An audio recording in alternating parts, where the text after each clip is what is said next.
Hey, what's up guys? Welcome back to the channel. Today we're going to be doing the best build guide for Crusader in Season 22. Now just as a heads up, there actually are going to be two best builds for Crusader. One of them, which is going to be the Thorns one that we're going to be focusing in on the video. The other one is going to be a Fist of the Heavens / Heaven's Fury build, which will be for a separate video. But those both are going to be considered top tier for this season. But anyways, let's go ahead and hop right into it. So let's go and first off go over the newer changes, as this is technically going to be a newer build of Crusader that didn't exist before because of the huge buffs that came out with some of the other items.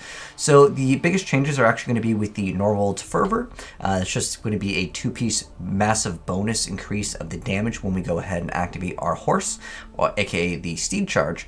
And then we also happen to have a huge bonus with the bombardment damage. That is due to the mortal drama getting a huge amount of bonus damage. And on top of that, we have Belt of the Trove over here, and that's going to make it so every 4 seconds we're going to be calling down bombardment, and we're going to get a massive amount of increased damage. So these are the biggest changes with this build for this season. Now first off, let's go ahead and explain all of the skills and how we're going to be actually playing this build, and then we're going to go ahead and hop into all of the pieces of gear and kind of what we're looking to go ahead and roll. And then we'll also go into some build variations in case maybe you guys want to go ahead and swap in and out some of these skills. So first off, in terms of all of the skills, let's go ahead and go over that first. The first skill that we'll go over is Provoke. This allows us to go ahead and taunt enemies. We're going to get additional wrath, but that doesn't matter. The thing that does matter is the Hit Me rune, which is going to give us increased block chance. Now, one thing to take note over here is technically in the game stats, it says that 75 is max. That, however, is actually wrong. You can actually go over that. So with that said, it's going to actually increase our damage and actually give us some damage reduction with anything that grants us extra block chance. Next up, we're going to be using Steed Charge. We're going to keep this up at all times. Now, I know that there is a rune that specifically says that it'll deal your Thorns damage. However, it doesn't scale properly and it doesn't work. So everyone's going to be using Drawn Quarter. Those are going to be the little chains that you'll see me dragging the enemies. And it's really fun to go ahead and see these enemies kind of fall along with you. But it's pretty much just used to go ahead and drag enemies. This is more things with the higher greater rift pushings. When you go ahead and do that, you'll notice that you're going to be able to kind of kill more enemies because you're waiting for the convention of element cycle, which in our case is going to be physical to go ahead and activate, or maybe you want to reposition yourself to go ahead and be a little bit faster and also drag the enemies to a certain location. It just kind of helps out with that as well. So it's a great skill and it's really fun to use. So pretty much you want to make sure that buff is up at all time for the Norvald's Fervor bonus. Next up, Iron Skin. This is going to be a way to go ahead and have some extra tankiness, and also with Reflective Skin you can actually go ahead and get some extra damage. If you want to go ahead and actually run the rune that increases the duration, feel free to go and do that as well. That's kind of like another variation of the skill here. But just activate this when you get kind of scared, or if you're running the Reflective Skin and you're able to tank everything, just keep it up at all times, or when you see an elite pack or on that convention of element cycle you want to get min-maxing, go ahead and just activate it during that. The Akarat's Champion, activate this and keep it up at all times. It's a huge amount of bonus damage as well as our survivability, so 100% uptime, keep this up. You're going to really be trying to prioritize cooldown reduction on your pieces of gear, so it shouldn't be a problem at all to keep this up at all times. Next up, we're going to be using Punish. This grants us extra block chance over here, and that will also grant us extra attack speed. But the most important thing that it actually grants us is that actual block chance, which will go ahead and work well with our set bonuses. And then we happen to have Bombardment, Barrels of Spikes. This is going to go ahead and increase the amount of damage that we output. Remember that it is going to be based off of physical, so we're going to be running a lot of stuff that grants plus bonus to physical damage. It's our way to get damage without you relying on Thorns, as Thorns, if you guys haven't played it before, how Thorns works is it deals damage to enemies that actually attack you. It's kind of a reflect damage, so to speak. And then in terms of our passes, we have to run Heavenly Strength and we have to run Iron Maiden. However, these two other ones are kind of optional. Most people will kind of opt to go ahead and run these, but Finery increases our strength, so it's more damage and survivability. And then Lord Commander, the cooldown on Steed Charge is reduced by 25% and Bombardment by 35%. Most people will want these as well. However, if you really want to go ahead and do this, you can also run Hold Your Ground. and also indestructible. But I would say the required ones are pretty much Iron Maiden and Heavenly Strength. Again, if your cooldown's good enough, you can maybe skip out on this or this one, but those are the only two that could maybe be swapped. In terms of the cube, we are running Mortal Drama. That's more damage from Bombardment, and the Belt of Trobe, which every 4 seconds, that's how we're going to get a massive amount of art damage out. Make sure, again, conventional elements, you time it, go ahead and time it on the physical. And then we're running a Grandeur because we're running multiple sets, and then the Aquila Curios, that's going to go ahead and grab us some damage reduction because we don't really spend resources with this build, so that's going to be up at all times. Now, in terms of the pieces of gear, we are going to be running the 6-piece set of Akan, and then we're also running the 2-piece of Invoker and the 3-piece of the Captain Crimsons. Because we have Royal Ring of Grandeur, we only need 2 pieces of Captains, 2 pieces of the Invoker, and then 5 pieces of Akan. Now, one thing to take note, you can run the Invoker any other part that you want to go ahead and swap in and out. That's totally fine. Like if you happen to get the Invoked shoulders and you want to equip the Akan gloves, that's totally fine. The only thing that's really important is the Invoker will have to go ahead and actually be the bracers. That's the only part for the Invoker that you have to have, specifically the bracers. And the rest, again, you can swap it in and out. It doesn't really matter here. But what we're looking for on our pieces of gear is actually going to be a little bit different than most Diablo builds. Most Diablo builds, crit hit chance, crit hit damage is what we're looking for. But this one's a little bit different. We're actually going to be looking for Thorns damage because that's how we get most of our damage. So on the secondary, you want to go ahead and roll Thorns damage. On pretty much every single piece of gear, you can actually opt to run a lot of the defensive stats, meaning usually Strength, Vitality, All Resist, and Armor can totally be A-okay on a lot of the pieces of gear. So I'm going to go ahead and kind of just mention that really quick, and then we'll go ahead and go over the important things to go ahead and roll on certain pieces of gear as there's differences here. So for the helm, again, you can just basically roll the defensive stats and then main stat over here, totally fine.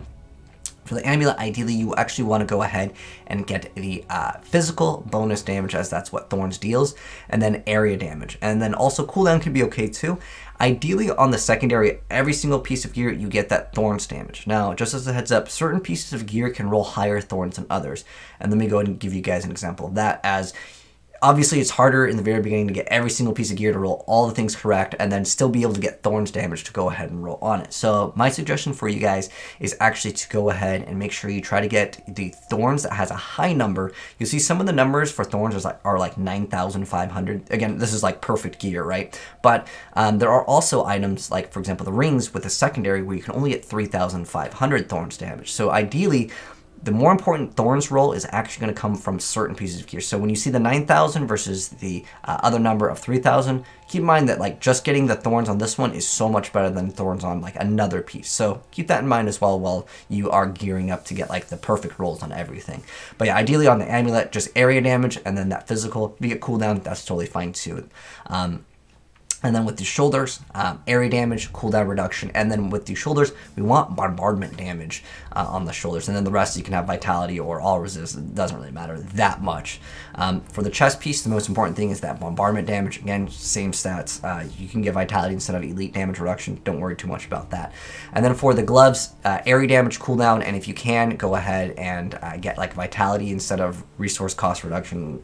Go ahead and do that. But again, we're just trying to min-max over here. And sometimes it's hard to get every single thing to roll perfect from what I'm showing you guys. And then with the bracers over here, you want that physical bonus damage and then basically the defensive stats, strength, vitality, all resist, totally fine. With belt, you can get everything to be defensive. Don't worry about getting punish as bonus damage, even though we technically use the skill, it doesn't deal the damage. We're just using it for the block. And then for one of the rings over here, you can see we are running Unity. It always rolls with crit and that elite damage. Go ahead and roll one of those off for that area damage would be ideal, or cooldown reduction is totally fine as well. And then we're running the captain set, so 2 pieces of that. Nothing special with this, just all like the defensive stats and like the main stat, and then area damage, cooldown reduction. Again, when you can get it in this conventional elements, it actually rolled pretty nice. You can feel free to go ahead and queue whichever one rolls the worst too. With like Unity, it doesn't really matter for the secondary, but this one does matter, so keep that in mind as well. For the shield, and I already mentioned before, your block chance can go over 75%. Ideally, you want to get a high roll on the base block and then also roll block on it, because that's how we're going to be proccing the bonus on the 2-piece Invoke set, where our Thorns hits in a 15-yard radius, and then each time we hit an enemy with punish, slash, or block, or attack with Thorns, is going to be increased by 90% for 2 seconds, and that effect will go ahead and stack. So that's quite nice to go ahead and get more damage when you actually are going to be receiving less damage with block. So block is very important here. And if you can get bombardment damage, that's awesome, but it's really hard to get all these things. And then also real thorns damage on this, because it's another 9,000 thorns damage on that one. For the boots, nothing special with it. Just try to get the thorns damage and then all like the basic stats that I mentioned before. For the weapon, you can actually get life on kill or hit, because this build has kind of trouble regenerating HP, other than like your flat Paragon points. But what you're trying to look for is that area damage, elite damage, and then a cooldown reduction if you can go ahead and get that. You can roll off the main damage if you want to completely, because it's not relevant. What is relevant is rolling that topaz into the socket over there for that bonus thorns damage. And then for the other gems, just diamonds and everything, cooldown reduction, helm, more, all resist, and all the rest of the pieces of gear over here. Now, in terms of the legendary gems over here, we're running Bane of the Stricken. No explanation needed. It's pretty much seen in most of the builds anyways. And then next up, we happen to have the Boyarsky's Chip. This is something that is a little bit different than most conventional builds. It's a massive amount of extra thorns damage. And then we have the Bane of the Trap, which is going to be no explanation needed. It's just more damage, and you're just going to go up in melee range anyways.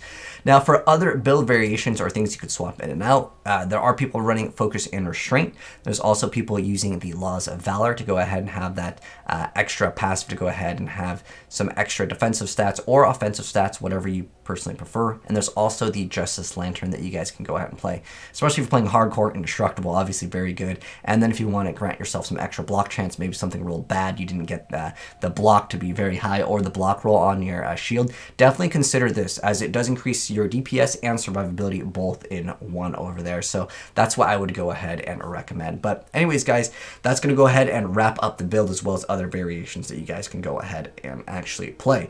But thanks for tuning, guys. Hopefully you enjoyed the video. If you did, drop a like on it. And if you are new here and you want to see the other best Crusader build or other Diablo videos in the future, hit subscribe, turn on that bell, and you'll definitely see more very soon. But take care, guys, and I will catch you on the next video. Have a good one, and I'm signing out. Peace.